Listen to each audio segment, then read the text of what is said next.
BTR हालामनि थाखाय मोनसे गोजोनथाव खौरां। 68थि भारत रत्न लोकप्रिय ग'पीनाथ बरदलै ट्रफी जोलुर बादायलायनाय। बे बादायलायनायखौ गिबि खेबनि थाखाय बिटिआरनि सिङाव थानाय चिरां जिल्लायाव सोलिफुबाय थानाय मार्च दाननि गेजेराव खुंफुंनाय जागोन। Guwahati sports association in association with Subungthi फाउन्डेशननि बानजायनायाव देग्लाय चिरां थाइखाजरानि राइन' क्लाब गेलेग्रा फोथाराव 2022 इं 25 मार्चनिफ्राय जागायनानै 30 मार्चसिम जोबथा बादायलायनाय जागोन। गासै मोनब्रै गेदेर जोलुर क्लाबफोरनि गेजेराव बे बादायलायनाया जागोन।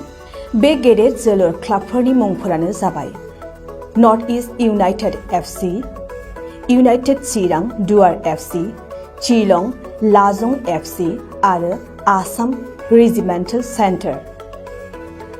बादायलायनायनि सम खाना होखानाय बादियै 25 मार्च खालि नर्थ इस्ट इउनाइटेड एफसी आरो United Chirang Duar FC, 26 March खालि शिलं लाजं एफसी आरो आसाम रेजिमेन्टेल सेन्टार, 27 मार्च खालि नर्थ इस्ट इउनाइटेड एफसी आरो आसाम रेजिमेन्टेल सेन्टार, 28 मार्च खालि इउनाइटेड चिरां दुवार एफसी आरो शिलं लाजं एफसी, 29 मार्च खालि आसाम रेजिमेन्टेल सेन्टार आरो United Chirang Duar FC, 30 March खालि नर्थ इस्ट इउनाइटेड एफसी आरो शिलं लाजं एफसी नि गेजेराव बे बादायलायनाया जागोन।